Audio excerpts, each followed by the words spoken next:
I had a call booked this morning with a guy that I've been pitching at 7:30 a.m., which is a little early, but I'm down to play. So I drop my kids off and I'm walking around with the baby, and he gets on to tell me that he's going with another company. Turns out that this company is run by a friend of his and they're local to him. Like, what can you do? There's nothing you can do, right? In fact, the friend gave him a bunch of referrals that he originally had started his business with years ago. So it's like, man, you can't compete.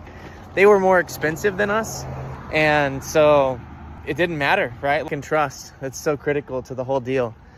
So anyways, I'm literally on a walk having this conversation with him, exactly like this. Here I am on the Zoom call with him, and he tells me that it's not going to work out, and I'm frustrated, but I hang up the phone and I'm immediately super disappointed and upset and emotional. That's my first response, is I'm pissed off.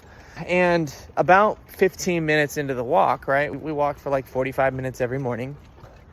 I started to drop into all of the coaching that I've had over the last couple of years. And the thing that stood out to me was, there's a couple of phrases. Number one is, how is this the best thing that has ever happened to me? That's the question to ask yourself. How is this the best thing that has ever happened to me? And so I started reasoning through it, right? Maybe he was going to be a bad client, or maybe this other client is going to do a better job for him than we ever could.